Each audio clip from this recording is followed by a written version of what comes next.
It's still a real somber day. Chief Chris Costamagna was one of thousands of firefighters who responded to 9/11 after the attacks. As part of the state search and rescue team with the Sacramento Fire Department, he flew to New York City shortly after the first tower fell. He got on a bus and went to Travis Air Force Base, and we flew on a big military heavy lift C-5, and we flew across the country on 9/11, straight across the country. There was no other planes in the sky. Once on scene, Costamagna says he was overwhelmed by what he saw. All we saw was like a 3-story pile of rubble, and that wasn't what we were trained for. He recalls speaking with a fire captain while assessing the wreckage. I stood at Church and Vesey with one of the captains, and he was very experienced, and he said, I don't think we're going to find anybody. And I know now what he was talking about. I was thinking we're going to find somebody, but what he meant was we're not going to find anybody alive. That's what we trained for. You know, that was our worst case scenario. We didn't find anybody alive, and that weighs on people too.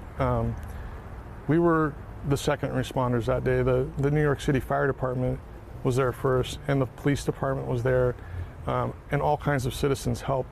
Costamagna spent days searching the rubble for victims. They're dismembered, and it became a thing where you see photos today where you have the grayscale with color in the middle of it, highlighting something. That's what it was to search at 9/11.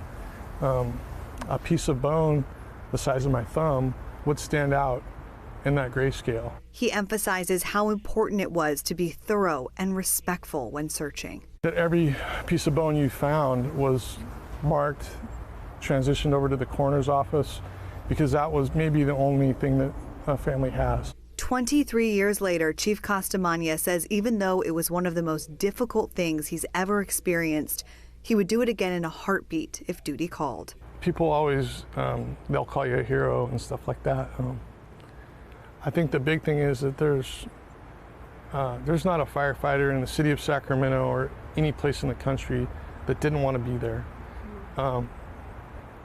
It was a time of need, and that's what we sign up to do these jobs for. So I would talk to the newest firefighters and tell them that you're signing up to be here when your community or your country needs you the most.